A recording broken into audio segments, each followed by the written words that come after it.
This video is about the most misunderstood symbol in the history of occultism, the Baphomet of Eliphas Levi. On the left is a picture of the Baphomet. On the right is a picture of Eliphas Levi.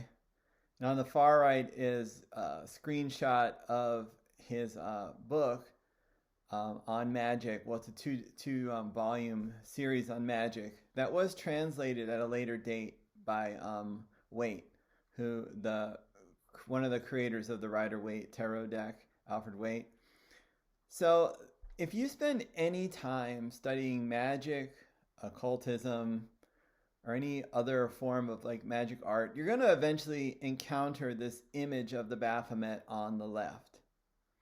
Sometimes you'll see it as a picture in a book. Sometimes you'll see it as a statue.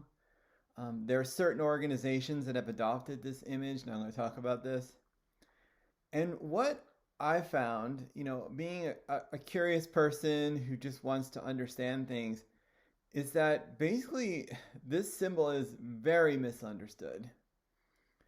And the reference point that you need to have in order to understand how and why it is so badly misunderstood is you have to actually go back and read the works by Eliphas Levi. He was around in the 1800s. He was really active, during that time. And it's like the 1850s that he was really active with his magic work. And this man was a product of the times. He was a product of the culture there where he lived in France, the society. There was a lot of upheaval and social rebellion going on and social improvement. He was fighting against the Catholic Church. He was also, I don't know if fighting is the right word, but he was opposed to other people who are claiming knowledge of the esoteric. And so this Baphomet image has to be understood within the cultural context of the time and of the thought processes of the man himself who created it. Because what I've found is that most modern people look at the Baphomet and they are projecting their own belief system onto it that has absolutely nothing to do with the original image. So if you're interested in esoteric truth, in occult knowledge, and knowing what symbols really mean, then this video will be interesting for you. If you're a run-of-the-mill Satanist, witch, whatever, who just doesn't care and wants to believe what they want to believe, then this video might not be for you. So yeah, here we go. Most people, when they see the image of the Baphomet that's on the left, they immediately think that it represents a devil or a demon or Satan. And this makes sense from, just a superficial standpoint. Look at the Rider-Waite tarot card, which came after the image of the Baphomet, by the way. And there's a striking similarity there between those two images of the devil card and the Baphomet. So it's a very logical conclusion for a modern person to make. In addition, the goat has been, associated with Satanism and witchcraft. And so the average person gets sort of a dark view of it, thinking that, it's something evil or it represents something dark or something with the devil or Satan, etc. And we know even with those concepts, there's a lot of projections that our people are putting onto it that may or may not be true. And like I said, it's very logical. When you look at the image of the Baphomet on the left, it looks kind of scary. It does look kind of like a demon or something. So it's a logical conclusion. But like I said, as an occultist, as a truth seeker, as a wisdom seeker, you have to look beyond the superficial. And as I said in the beginning, you also have to get into the mind of the man and also the times that this image came from in order to understand what it really means.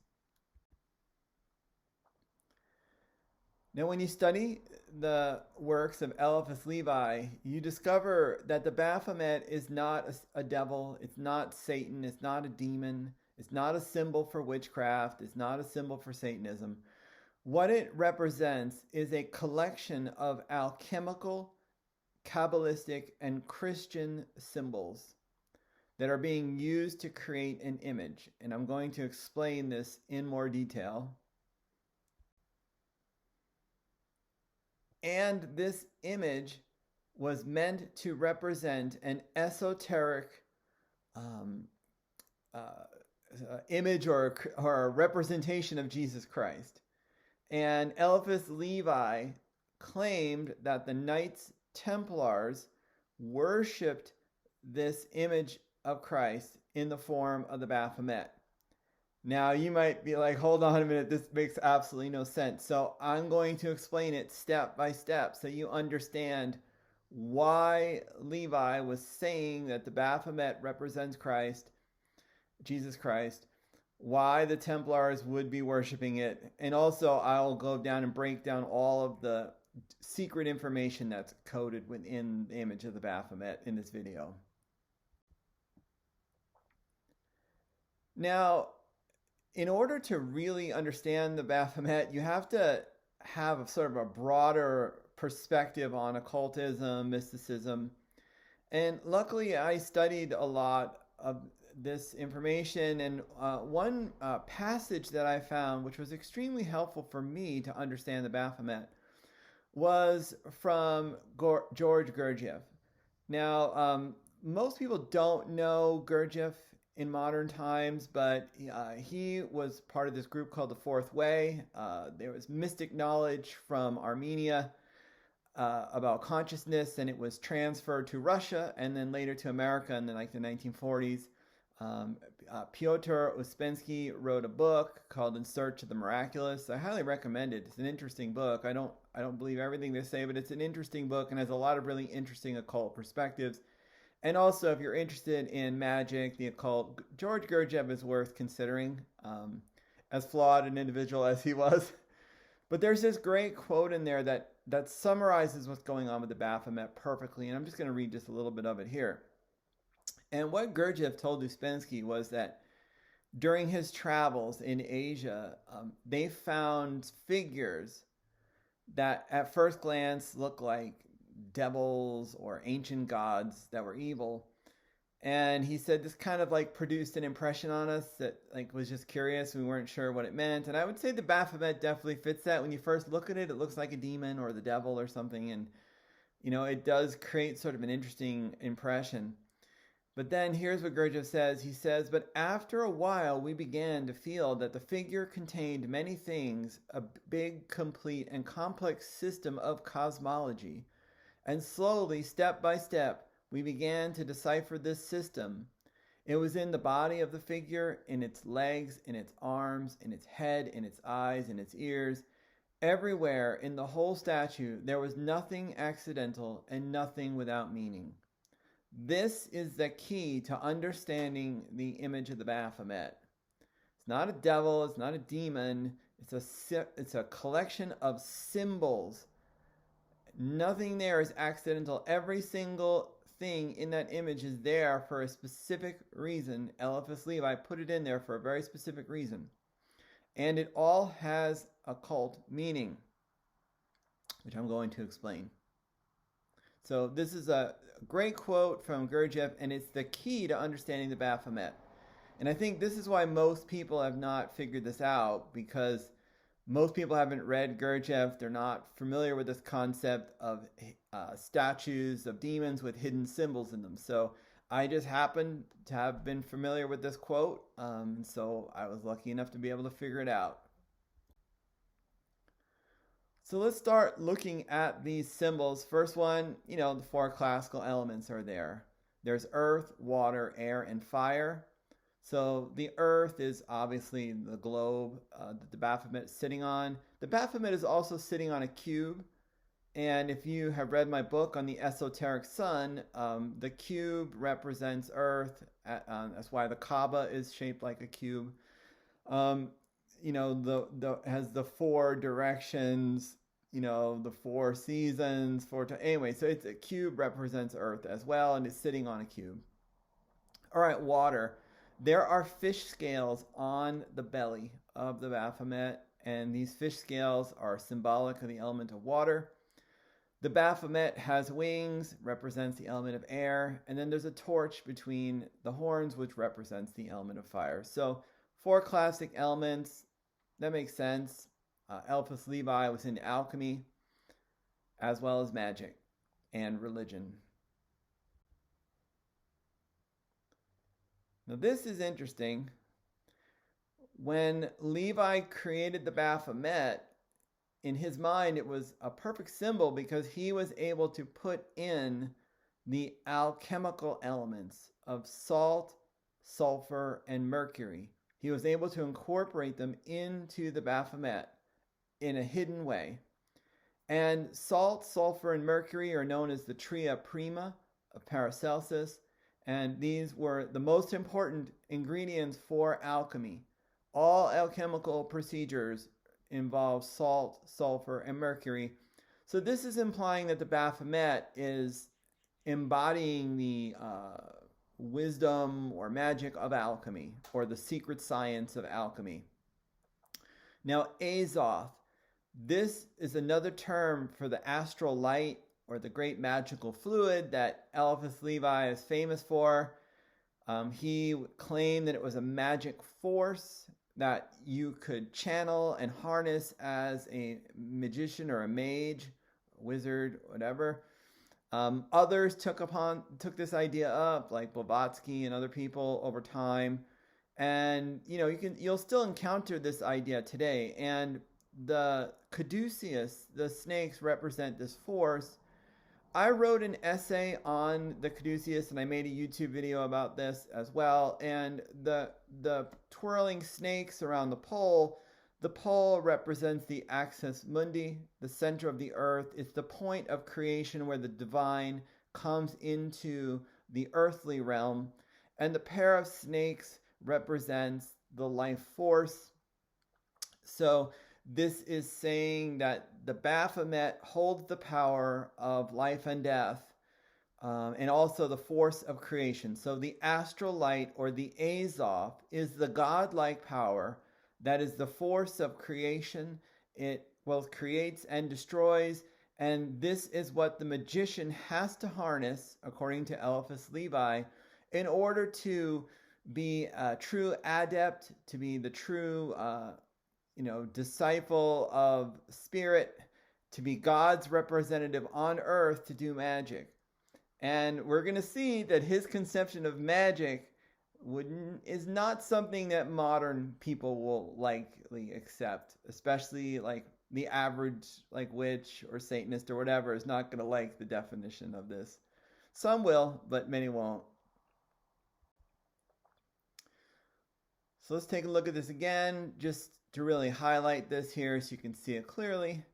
So the elements. So salt is here at the base. It's represented by a cube. And this is not a traditional symbol for salt, but anyone who's looked at a salt crystal knows that they're shaped like cubes. This is the force, the Azoth, the magical force. It's located in the region of the genitalia.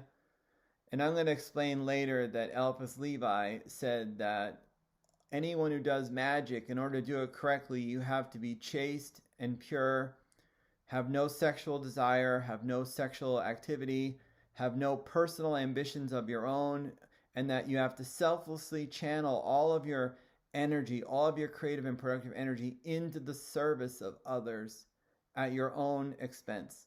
So that's the message that I don't think a lot of modern people doing magic are going to want to hear.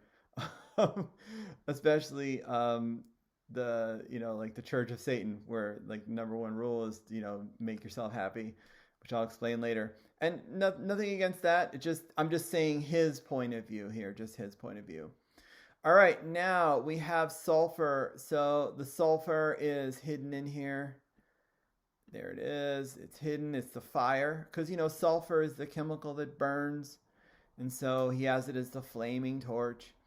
And then mercury symbol is here, and the mercury symbol is the prototype symbol for the caduceus. So it's the god. So in this case, this symbol is for the god Hermes, not technically Mercury itself, but later they are sort of conflated in alchemy. But he says in several points of the work that the bearded goat with wings also represents Mercury, the god, or Hermes, the god. So that's another point to make there. So just kind of cool that he has these alchemical symbols hidden within the Baphomet, and they create the body of the Baphomet itself, which is kind of fun. Now, he was into the Kabbalah. I wouldn't say that he was a hardcore Jewish scholar, but he was in into sort of a Christianized version of the Kabbalah. And so the hexagram is incorporated into the shape of the Baphomet. So the horns and the ears, and so the ears are creating part of it, the torch is creating part of it, and the horns and the chin are creating other parts. He's got the hexagram hidden in there. And the hexagram, according to Levi, is the microcosm. It is the expression of the divine powers in the earthly realm. I pointed out in my book, The Esoteric Sun, that when Waite was translating this, he got microcosm and macrocosm mixed up. But it's clear when you actually read the text that the hexagram to Levi represents the divine expression in the earthly realm, the microcosm. And that's why, Solomon was able to use it to control demons, because he was in the earthly realm. The demons were from the spirit realm, and he was controlling them in the earthly realm to build the Temple of Solomon. And, there are lots of other things. So he has this in there. In another work of Eliphas Levi's, he explicitly goes into this detail because it also represents the Sephirot, not the whole thing, but part of it, of the Tree of Life. So the hexagram, the top, here is the Keter, and then you have Bina and Hokmah, understanding and wisdom, and then you have Hesed and Gevurah, love and severity, and then this results in beauty. And we're going to explain this later, but Eliphas Levi was really into this idea because he was a social reformer, and he wanted to create a better world. France, where he was living in the 1800s, was in a state of political and social turmoil. There were lots of revolutions happening, lots of terrible things going on, and people were trying to make society better. And he was a social reformer, quite ahead of his times, actually. Very modern in a lot of ways. I'm going to go into that. And so, but he felt that that there were people out there called adepts, and that these people would embody these principles, like they would get divine revelation, understanding, and then they would be able to carry this out into the physical world, by having both love and strict justice, like being loving but also fair and having rules for society. And the result could be like a beautiful world that would be created. So he felt that spirit needed to guide people, and that in France at the time, it was the Catholic Church and the mob who were guiding everything, and that really basically pissed him off. So here it is again, just Eliphas Levi's conception. This is not, I don't know if Jewish scholars have the same point of view, but the hexagram, according to Levi, represented this part of the Tree of Life. So I thought that was pretty cool. It's hidden in there. Now, he also has the Baphomet pointing to a white moon and a black moon here. And so he has a quote in there, it's kind of cryptic, pointing upward to the white moon of Hesed and downward to the black moon of Gevurah. So that's love and severity. And what I think he's getting at with this is that this adept, these people who are going to make our world a better place, they're going to be loving and kind, and have good intentions, like to help mankind or humankind and make the world better, but they're going to be strict and have rules and laws and things, and follow strict codes of conduct. So there's going to be both love and severity. That's what I think he was getting at here. This is extremely important. Eliphas Levi and another individual at the time, they really got into the meaning of the pentagram. And the upright versus the inverted pentagram were considered to be extremely significant. And additionally, the pentagrams, like this, they were the ones who established this meaning of the pentagram. If it's upright, it's good. If it's pointing down, it's bad. So let's look at this. So when we look at the Baphomet here, we see that the shape of its head forms the hexagram. So according to Eliphas Levi, this is perfect. This is the control of cosmic forces in the microcosm.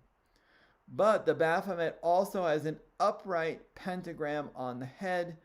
And Eliphas Levi says that the upright pentagram is the macrocosm. That is the divine cosmic connection or forces. So what this is saying here is that the Baphomet, without the horn here, without the flaming torch of intelligence that's in the center here of the head, this is called the flaming torch of intelligence. Without that, we get the upside down pentagram. So this means that the earthly concerns are more important than spirit, because it's pointing down. This is profane. It's not holy. And this is what people are without intelligence and divine connection. They're just animals, basically, beasts, disgusting goat things. All right, but if the person becomes enlightened, if they get a spiritual connection that's powerful, and then they have this flaming torch of intelligence, then they are connected at the third eye region here, the center of the brow, to divine cosmic powers, forces, and then they themselves, so this is the macrocosm, then they themselves become the divine being as expressed here by the microcosm here, the hexagram. So because of the divine intelligence, the connection to the divine realm, as indicated by the upright pentagram, then you get a holy being, even though the body is very similar to that of the profane being. So that's the difference. This is just an average person here. This is the adept. This is the person who, has passed all the initiations of the occult. They have all the secret wisdom. They have gnosis. They have understanding. And they are true spiritual beings. This is just your average Joe on the street. They're just a vulgar goat. Now, Stanislaus de Guita, he was around about the same time as Eliphas Levi. He created another image of a goat. That's a downward pentagram. And on this one, it says Samael and Lilith. And these were basically, Lilith was like Adam's wife in the Garden of Eden. He was seduced by the snake to eat the apple, which I don't think was actually a bad thing. That's another story. But this is, this image is meant to represent evil, and it looks very similar to the Baphomet.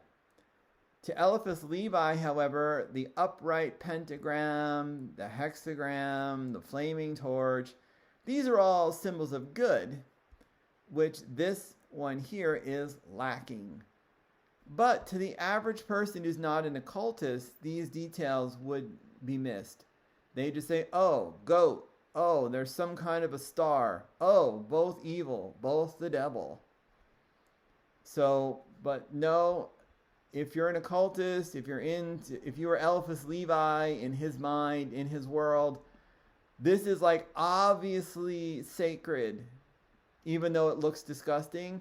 Because like humans, we're beasts, like we have hair, we have teeth, we have fangs, like we're beasts. But if you're spiritually enlightened, you can be more than a beast. So that's what Levi is trying to say with this image of the Baphomet.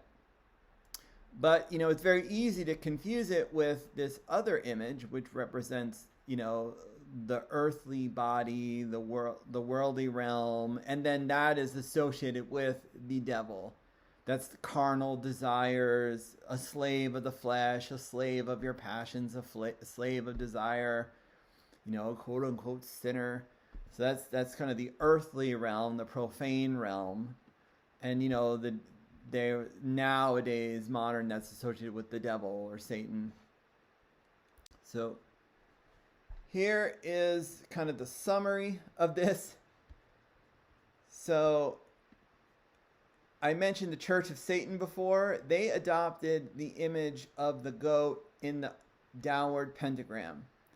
They conflated that with the Baphomet. It's not really the Baphomet, but it looks similar enough that the average person doesn't know the difference, so they just call it the Baphomet. And when you look at the doctrine of the Church of Satan, satanic statement number 1, Satan represents indulgence instead of abstinence. Anton LaVey. All right, so that's Church of Satan there with their symbol. What does Eliphas Levi say? All true adepts have been sober and chaste until death. You cannot get something different than this. I mean, these are completely opposite statements. So this Baphomet-like image used by the Church of Satan has absolutely no relationship to the Baphomet of Eliphas Levi, other than the fact that they both have a goat with a star being present. There is no occult similarity, no esoteric link. This is a modern, adoption of a symbol for a totally different purpose. So if you think that this is satanic, you are incorrect from an occult perspective, because it is not. In fact, he goes even further, Eliphas Levi, and he says, cry out those who seek only in magic for a method of inordinately satisfying the lusts of nature. Unhappy creatures who have to ask, why you would not want to do this. How would you even understand it? So basically Eliphas Levi thought, if you do magic for your own, desires, lusts, wants, you're a loser, basically. That's what he thought. He thought you are so far gone off the spiritual path that you have no clue, and you couldn't even understand the glory of what he was trying to say. And this is where I think that, if people really understood Eliphas Levi's teachings, they would not be very interested in it from a modern day perspective, because most people doing magic historically from medieval times to the present day are doing it because their life sucks or they want something. They want to have the lust desire. They want to feel better. They want to have power, whatever. Not all, but a lot, right? Magic is done for that reason. And the most popular magic nowadays, if you go on Amazon, it's all these books about how to summon demons to make your sex life better or get more money or whatever. How to do harmful, spells to hurt people, whatever. That's the stuff that sells.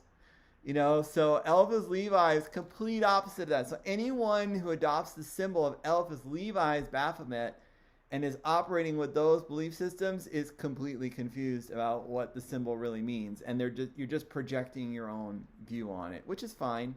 That's just the way it is. But yeah, so what was Eliphas Levi's deal? His whole deal was that magic was meant to be done in the service of others. And it was, you literally in his conception had to sacrifice every pleasure in your life, even your own life itself, if necessary, in order to serve humanity with your magic powers. And in his doctrine of magic, he mentions several individuals from the past, including Jesus Christ, and I'm going to get to that, who acted this way. They basically sacrificed their well-being to help other people. So that's obviously the complete opposite of the Church of Satan statement. And I have nothing against the Church of Satan. I'm just pointing this out because this is a major point of confusion that people have. They say, ooh, goat horns. Yeah, oh yeah, we got goat horns, oh yeah. And so it must be evil, it must be the devil. And look, they use the Baphomet image, so that's obviously everything that they say is obviously true for this, and that's not the case at all. Now here is a really ironic side note. This is one of the great ironies of occult history that I'm going to point out here. So here is Aleister Crowley, one of the most famous members of the Golden Dawn and pioneer of modern day magic, the wickedest man in the world by his own declaration. So he called himself the Baphomet for a long period of time. And this is the ultimate irony. This is hilarious because, Aleister Crowley was a member of the Golden Dawn, and the Golden Dawn, they all studied Eliphas Levi. They all knew Eliphas Levi's works like the back of their hand. And for him, he was like a sex addict, a drug addict, God knows what else. For him to call himself the Baphomet is the ultimate irony. It's a joke. It obviously was a joke of some kind. I think he did it just to piss off the other members of the members of the Golden Dawn, because he left the Golden Dawn. I think he just did it, either that or he was just testing to see how gullible his followers were, that if they would go along with it. Because as I'm going to show you, the Baphomet is the complete opposite of everything that Aleister Crowley stood for. It's almost like that. Anyway, I won't digress, but it's hilarious. So anyway, I just had to point that out. So in summary of this section, Baphomet has nothing to do with the devil, has nothing to do with Satan, and I'm going to show you in the remainder that it's quite the opposite. But this is the major point of confusion that the average person has. Even a serious student of the occult who's coming into this for modern day, or a sincere practitioner of magic or witchcraft or whatever, you see this image and you get confused. So what is really going on with the Baphomet? So the Baphomet does not represent anything satanic, nor does it represent licentiousness or hedonism. What it represents is the acquisition and use of magical power for the betterment of others at one's own expense. And Eliphas Levi uses Jesus Christ as the primary example of this. So Jesus did all those miracles, he helped all those people, and then he died for our sins. And I'm going to explain Levi's view on that in just a minute. All right, another thing that Eliphas Levi says is that the Baphomet was the image of Christ that the Knights Templars adopted. And this is partly why they were convicted of heresy by the Catholic Church. Now, interestingly, in recent years, they were forgiven. That charge was dropped in the last few years. A little too late. But anyway, they were accused of worshiping a goat, and then they were called Satanists and devil worshippers, whatever. But Eliphas Levi says, no, this was their conception of Christ. And it doesn't make sense at first, but I'm going to explain it step by step how they got there. It's kind of a bridge you have to cross to understand it. And why did they do this? Well, number one, they wanted to separate, the Templars wanted to separate themselves from the Catholic Church because they felt the church was corrupt, the clergy was corrupt. Also, they wanted a way to test initiates into the Knights Templars to see if they would be obedient to the leadership, to bow down to an idol of a monster that, at first glance looks like a monster, not realizing that it's actually Jesus. So they were sort of a test of obedience of anyone who's new joining the Knights Templars. And they wanted something that only an adept, only someone who was spiritually aware would recognize as a true symbol of the faith. And that way outsiders would be kept out. It's like with alchemy where they have secret information that they hide in a riddle or they obscure it so you can't understand it. That was what was going on here. So, and this is Eliphas Levi's conception. Whether this is historically true or not, we will never know. So in summary on this part, we have, Eliphas Levi's view. And his view is basically that we have people here who are like profaners. They're like people like, your average, person who's into magic or whatever. And you also have religious authorities who see the Baphomet and they project their own belief system onto it, that, oh, this represents the devil, it represents Satan, it represents licentiousness, it represents something evil. But for Eliphas Levi, the true adept, the true student of the occult, sees the Baphomet and then realizes that it's actually a symbol of purity, of self-sacrifice for the betterment of humankind.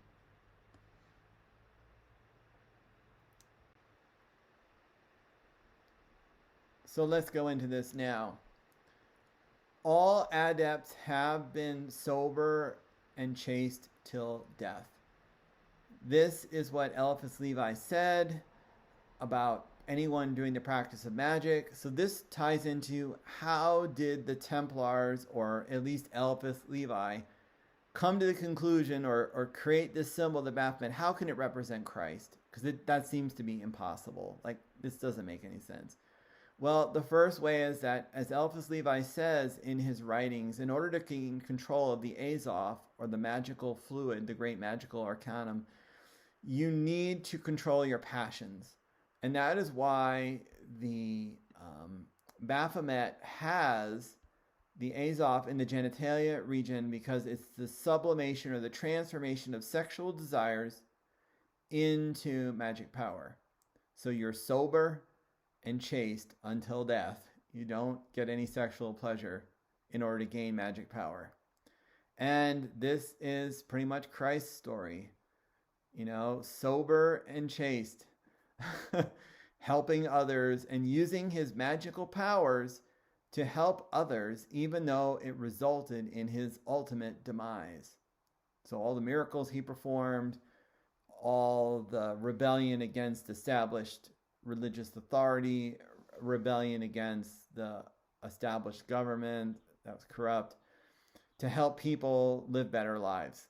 And at the end, he dies for our sins so that we can go on, and he can, take the fall for us. So let's look at some more details. Christ on the right, Baphomet on the left, focused in on the hands. One piece of evidence, in addition to the idea of the magic being done for selfless purposes, is a symbol of the benediction. So Christ always is doing this symbol, like in medieval paintings, etc. It's a sign of benediction. And you can see the Baphomet is clearly doing the same gesture here. Now, the goat. Very strange choice for a symbol or representation of Christ. But Eliphas Levi explains, he says, the dread Baphomet, like all monstrous idols, is only an innocent and even pious hieroglyph. In the hieroglyphic order, why not a goat as much as a lamb? So Jesus is also often called the lamb. So Eliphas Levi is like, well, why not a goat? And then when you go back further in time, you see that Christ is represented as a rooster, a lion, an eagle, all kinds of things. And so Levi is like, well, what difference does it make? He's been called a rooster, a lion, a lamb. Why not a goat?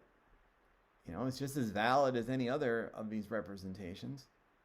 So that's another line. That's why he chose the goat. And that explains it, like puts it in context of why he's saying that Christ is being represented as a goat. Now remember, though, that the goat was an extremely useful animal for Eliphas Levi, because he could use the shape of the goat's head to encode all of that esoteric information, like the hexagram, the flaming torch, all that jazz. Well, next, here is another reason for the goat, and this is a powerful argument for the goat. If you read Leviticus 16, 7 through 10, there's a series of passages in there, and it says, he shall take 2 goats and present them before the Lord. Aaron shall cast lots for the 2 goats, one lot for the Lord and the other for the scapegoat. Then Aaron shall offer the goat on which the lot fell for the Lord and make it a sin offering, meaning that they're going to kill the goat. But the goat on which the lot for the scapegoat fell shall be presented alive before the Lord, to make atonement upon it, to send it into the wilderness as the scapegoat. So Eliphas Levi makes a direct connection between Jesus and this ancient Jewish practice. He says that here in the work. He says, in our profound conviction, the Grand Masters of the Templars worship the Baphomets. 2 goats, one pure and one impure, were consecrated in Judea. The first was sacrificed for its sins. The other, loaded with those sins, was set at liberty in the desert. A strange ordinance, but one of deep symbolism, signifying reconciliation by sacrifice and expiation by liberty. So once again, Eliphas Levi said the magician has to sacrifice himself for the benefit of mankind. That's what Christ did here. So he says that now all fathers of the church who have concerned themselves with Jewish symbolism have recognized in the sacrificed goat the figure of him who assumed, as they say, the very form of sin, Christ the liberator. So this is where that saying, Jesus died for our sins. Jesus was the sacrificial goat, was sacrificed to God, and then we were sent out in the wilderness, and so this is the connection, the parallel that Eliphas Levi is making, and this is why Eliphas Levi says that Jesus is represented by a goat. And there's actually a pretty good argument for it here, and it's more convincing than some of the other arguments, like the lamb or the lion, etc. Because there's actually, his story is modeled after a Jewish tradition.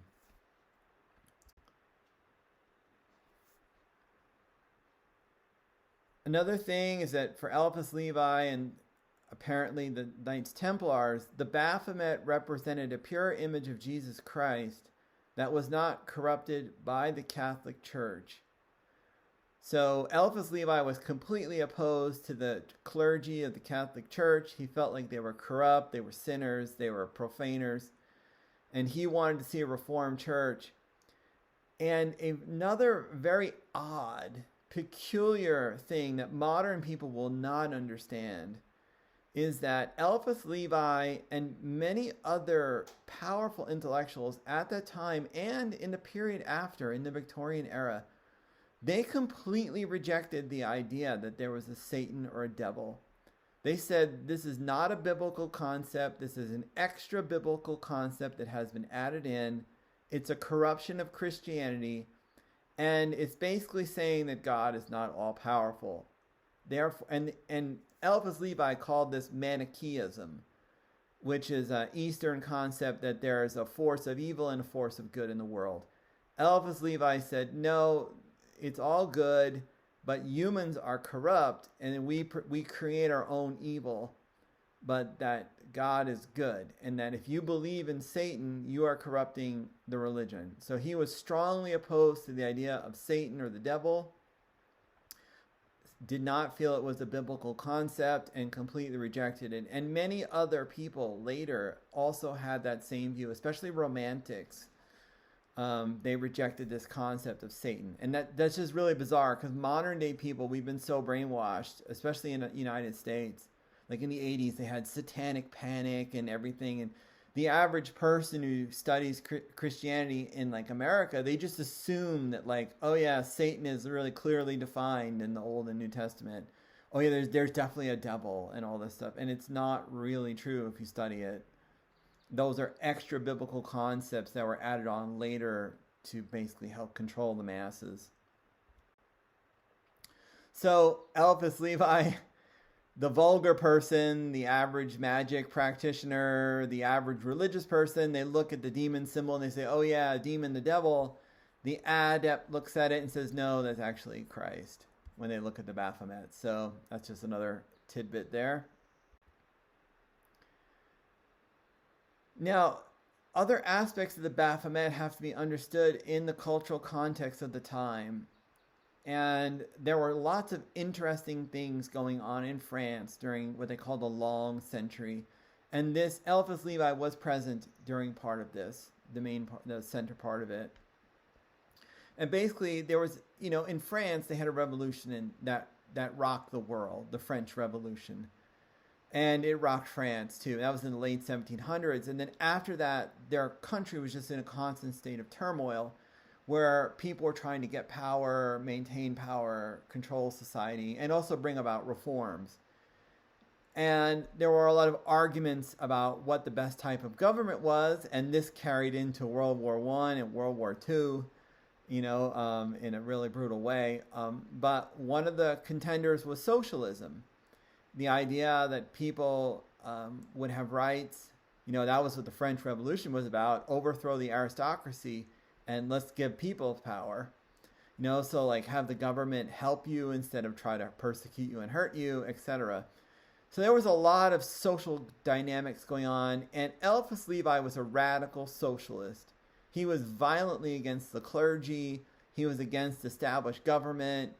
He wanted spiritual adepts to bring order to the country and create a Christian socialist utopia where men and women would have equal rights, where there wouldn't be slavery anymore, where people would be treated fairly and with compassion, where the government would help people and it would be run, and then science would be promoted with religion side by side on equal footing. So he had very radical views. Now he was disillusioned quite badly by people themselves. So he was involved with some popular revolts that failed, and he kind of felt after a while that, wow, people are losers, they're failures. How can we bring about social change? So in his mind, the only way to do this was to have spiritual adepts, like really spiritually wise people who could step up and lead the masses who are basically profane in his view and vulgar people who were just power hungry and greedy, whatever, to bring about real change and enlightenment to the world. And I got this insight from a great article by a scholar named Strube, and I'm going to talk about him later, I think, in another slide. So this long century, where am I going with this? Well, the Baphomet is an androgyne. It's both male and female. Why in the world did Eliphas Levi do that? So it says the goat has female breasts, and thus its only human characteristics are those of maternity and toil, otherwise the signs of redemption. So what he's saying here is that being a mother, being feminine, and the labors that a mother has to go through, those are signs of spiritual redemption because you're creating new life, you're caring for life, you're making the world. But on a deeper level, where was he going with this? Well, in alchemy, there was this concept called the great work. And it's when you achieved the secret to making the philosopher's stone, when you had the ultimate power of alchemy.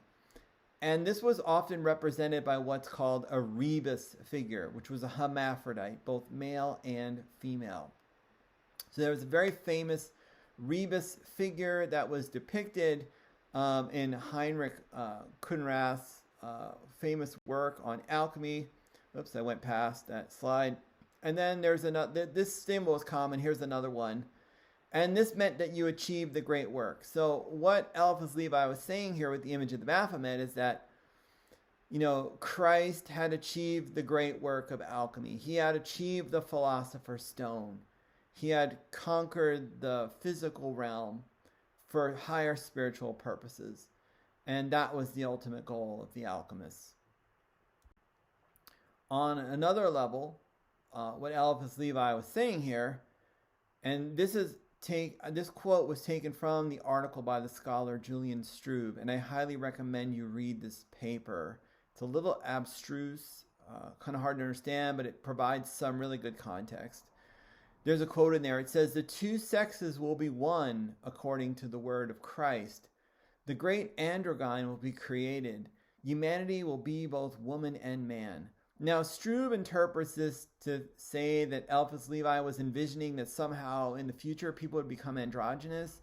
I have a different view on this. What I think Eliphas Levi was saying was that men and women will be on equal footing, of equal rights, that women can vote, women can have a say in government. They are not just servants to their husbands or whatever.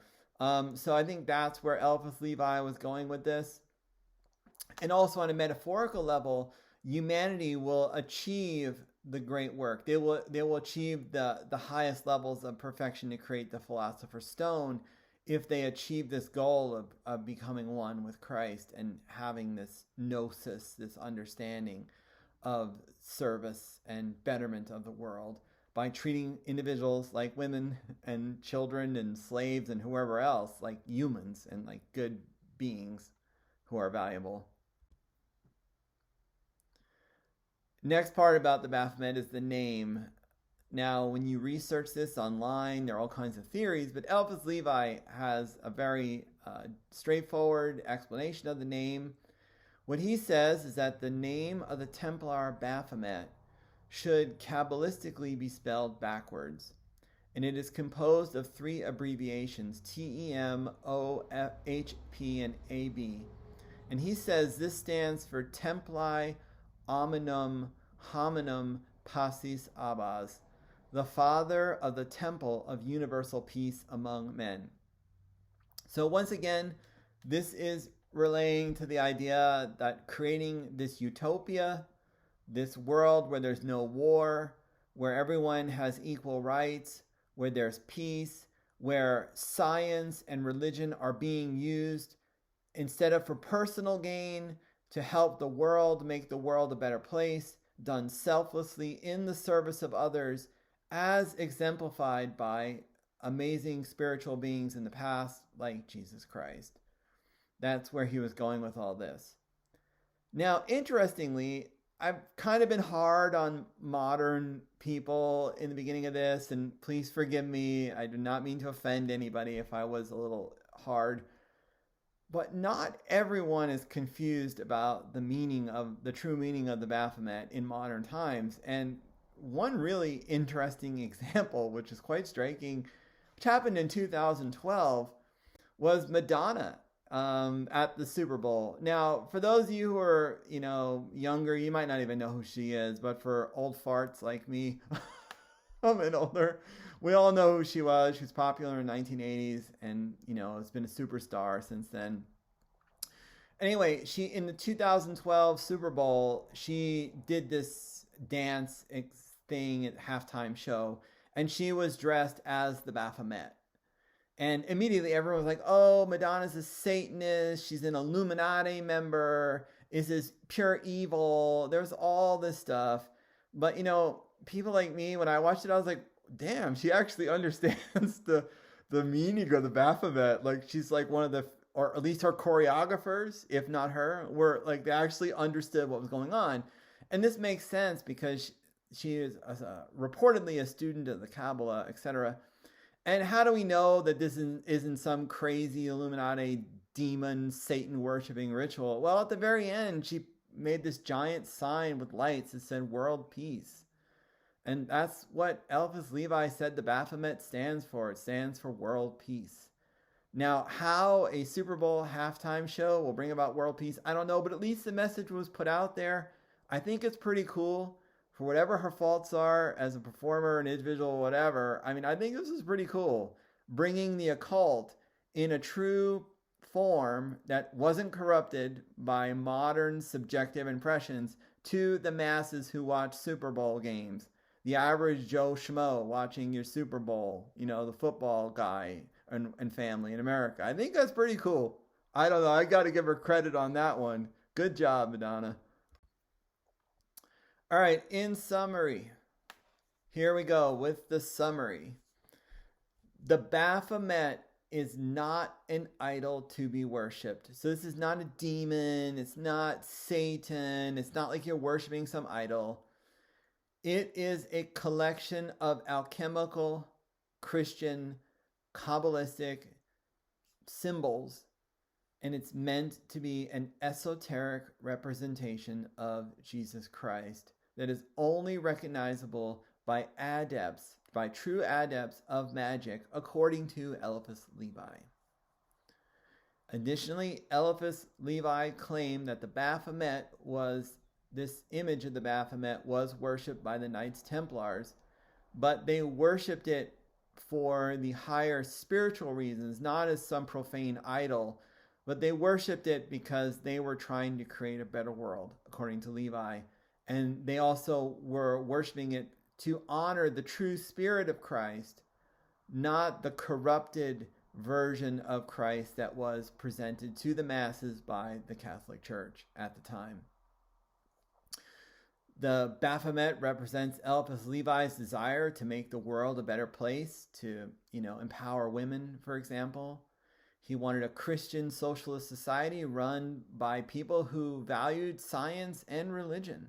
He says that explicitly in his works, that they should be on equal footing, that you can't have science without spirituality, and you can't have spirituality without science. An extremely progressive and modern viewpoint that still has not been embraced by the world today. We're still in this struggle. We're still in this challenge.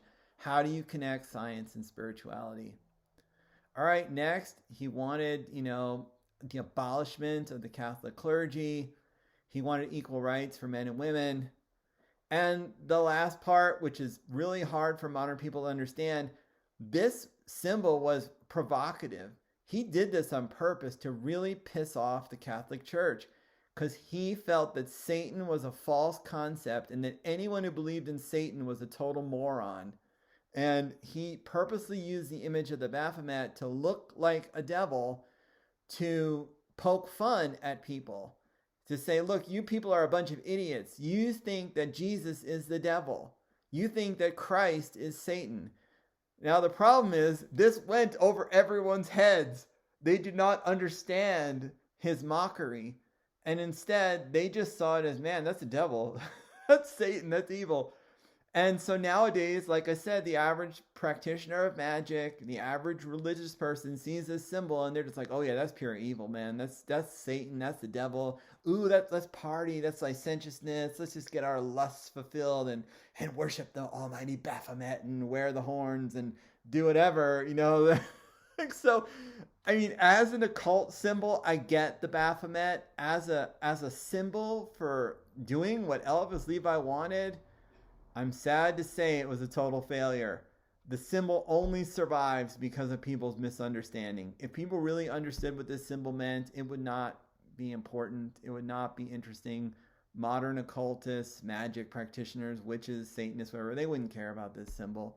It's only because of the confusion about what it means esoterically that the symbol survives. So unfortunately for Eliphas Levi, it was a great concept, a great idea, but while it may be perfect in a lot of ways, it is kind of a failed concept. It did not achieve its goal, but anyway, I give him credit for trying. Anyway, all of the information that was presented here can be found in my essay that's available on Amazon.com, The Baphomet of Eliphas Levi, the most misunderstood symbol in the history of occultism. If you want to have like a reference to use to cite this, or if you want to see the references I use, go there. This information is provided in a very distilled, tightly written essay. Some people who purchased it thought it was just some devil worshipping book, and then they were like, oh no, this book sucks, because these were people who were not ready for this information. This is meant for scholars, for occultists, for people who are truly trying to understand and get into the mind of Eliphas Levi and this symbol. What does it really mean from an occult perspective? This is the essay. Everything here is in that essay. And it's only like $5, $6. So it's not much of an investment. It's really good. It has nice images in there. And it supports me to do this work. So thank you very much. If you like this video, thank you for making it to the end. Please hit the like button. Please subscribe. I'm going to have tons of more new content coming out. Also, please write a comment. If this evoked anything for you, you thought it was interesting, or you disagree with something or agree, whatever, just write a comment. I love comments. They're great. Thank you very much for watching this. I hope you have a wonderful day. Bye.